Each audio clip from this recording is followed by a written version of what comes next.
جائیداد نہیں. ابھی میں ویزا لینے گیا تھا تو وہاں پر جو خاتون تھی ایک کینیڈا کی, انہوں نے پوچھا آپ کی آمدنی. میں نے کہا آئی ارن نتھنگ. حیران ہوئی. میں نے کہا اور بات سن لو, آئی اون نتھنگ. میری کوئی جائیداد نہیں, میری کوئی آمد نہیں. مرکزی انجمن خدام القرآن ہے, اس کے ایک کوارٹر میں رہتا ہوں. میری سہولتیں مجھے وہاں سے حاصل ہیں.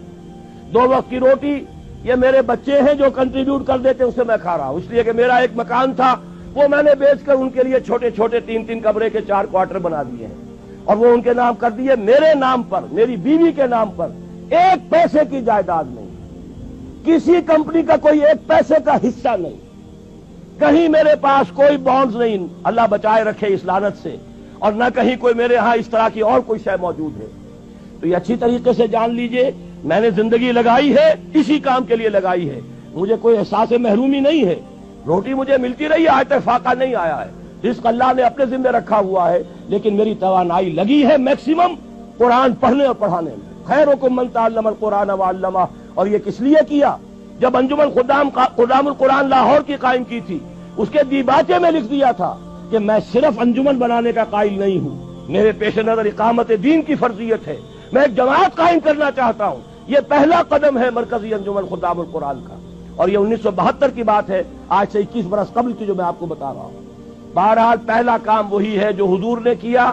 فرق یہ ہے وہ کافر تھے, انہیں قرآن کے ذریعے سے ایمان کی طرف دعوت دی گئی.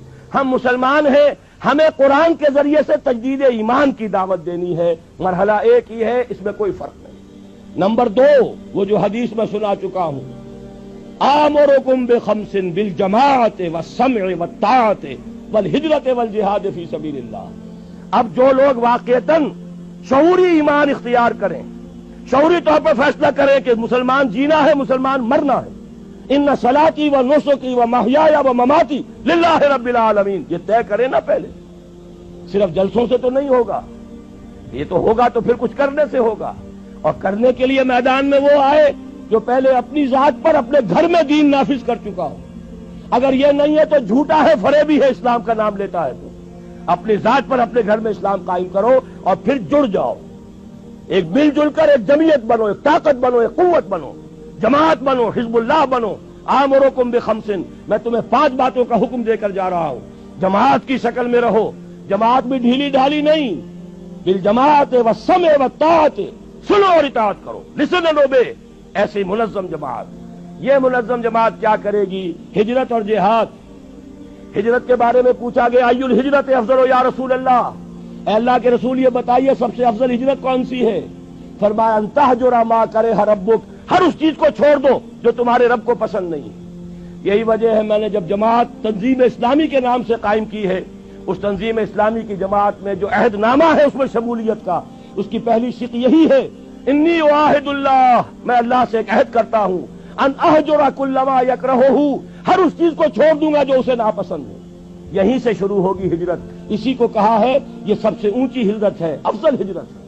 اور اس کے بعد جہاد ہے, تن من دھن لگاؤ اللہ کے دین کے لیے, اللہ کے دین کی سربلندی کے لیے. اور اس کے 3 مرحلے آئے ہیں ہماری ایک حدیث کے اندر.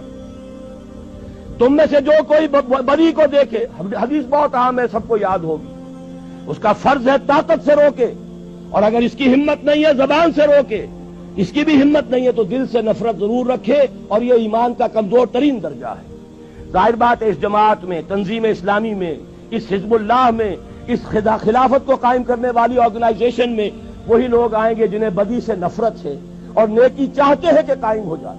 وہ معاونین کی تحریک ہم نے رکھی ہے, تحریک خلافت کے معاونین. تنظیم میں آنے کے لیے بیعت ہے, بیعت سمع و طاعت فی المعروف, شریعت کے دائرے کے اندر اندر جو حکم دو گے مانیں گے. وہ حکم کوئی بھی ہو, ہماری طبیعت کے مطابق ہو یا ہماری منشا کے خلاف ہو, شریعت کے خلاف نہ ہو تو مانیں گے.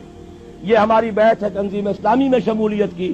لیکن ہم نے ایک خانہ اب شروع کیا ہے, تحریک خلافت. بتائیں تو صحیح لوگوں کو خلافت ہے کیا؟ یہ خلافت جو ہے یہ صرف کوڑے لگنے کا نام نہیں ہے, یہ خلافت صرف ہاتھ کاٹنے کا نام نہیں ہے, یہ خلافت صرف رجم کرنے کا نام نہیں ہے.